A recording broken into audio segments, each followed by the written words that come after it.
The idea of the independent proprietor described white American society as the province of independent men who controlled their own livelihoods. This myth came about because, unlike the Europeans of the Old World, these New World American men controlled their own plot of land with their own labor, were not subservient to any lords or masters, and according to this myth, were thus able to speak their minds as a result of this newfound independence. Being able to own and control their own means of production offered these men a form of independence that would have been impossible to attain in the Old World. As Scottish traveller John Mellish observed in 1812, only one-fifth of adult men in England owned land, whereas two-thirds of all adult white American men were landowners. The remaining one-third were either recent immigrants or young men waiting to move west or inherit land. Plus, there was a labor shortage making wages higher, so it was fairly easy to save up to buy private property after working for a few years.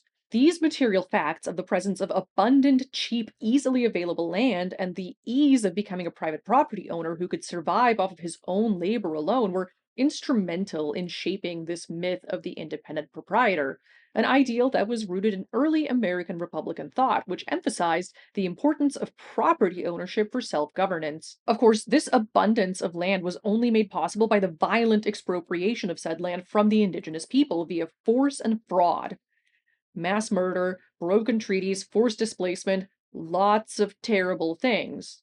And of course, these white men invented many racist tales and talking points to justify this violent expropriation, dehumanizing the indigenous people and framing them as unfit of having access to that land and as incapable of governing themselves and others. Bigotry is intersectional, so of course these independent proprietors also invented racist tales about the natural dependence of black people to justify kidnapping and enslaving them and reducing the voting rights of black men while expanding voting rights for white men. After giving voting rights to black men after the American Revolution, several states like New Jersey, Maryland, and Connecticut stripped or limited those rights by 1820. New York, Pennsylvania, and North Carolina did the same shortly after, and every state that joined the Union after 1819 prohibited black men from voting altogether, once again using racist stereotypes as justification. According to Zakaras, such stereotypes were integral to the construction of whiteness as a collective identity.